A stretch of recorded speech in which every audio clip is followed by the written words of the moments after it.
I have imported package number 13 into a brand new Unity project.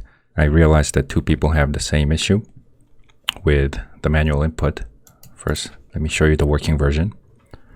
So this is the dummy, and you can see that manual input is turned off for this guy. And the suited man, manual input is turned on. And because the input is turned on, we can move around the character, and manual input is not going to affect the dummy.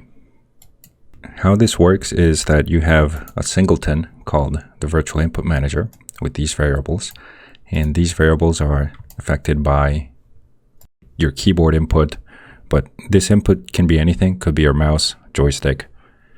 But the important part is that these variables get changed according to your input, and the manual input will look at those variables and determine whether a character should either move right, left, jump, attack, and so on. Manual input will change certain variables under character control. Every character has character control script in these variables. And these variables are important because states like idle will look at those variables and decide whether the player needs to transition to a different state or register attacks, move, and so on. This might seem a little complicated, but it's not really.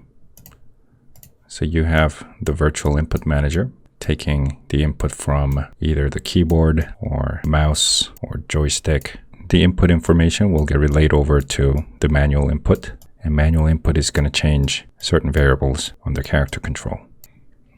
And depending on these variables, things like move left or right or attack or jump, player will transition between different states.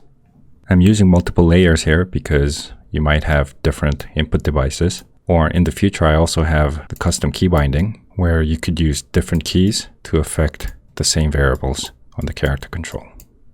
Every single character will share the same structure. The only difference between the player and the AI is that instead of using the manual input, we're going to use the AI scripts to change the variables on the character control. For AI, the manual input is blocked or turned off. One of the common issues that I saw was not realizing that the virtual input manager is a singleton. This is a single player game, and some people have virtual input manager directly affecting the variables on the character control. This is going to affect every single character in the scene. This just doesn't make any sense. If you want to do this, you just need a different system.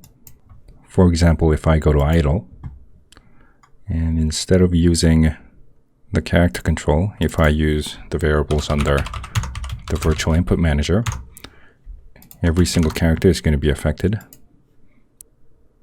If I play again, so left is fine, but if I press right, you get funky results. Okay, let me put this back.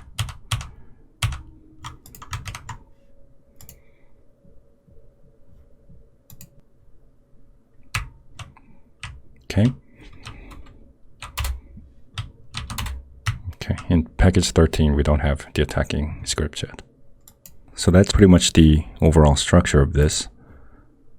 I also realized that a lot of people don't do any debugging at all. You need to look at each of the scripts, check out each of the variables, see where your input goes, make sure that it goes into the manual input, the variables get changed there, and then it gets transferred over to character control and moves the exact character that you want.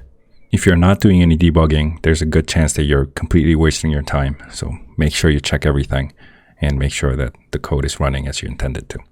Okay, so that's it for this video. Thanks for watching.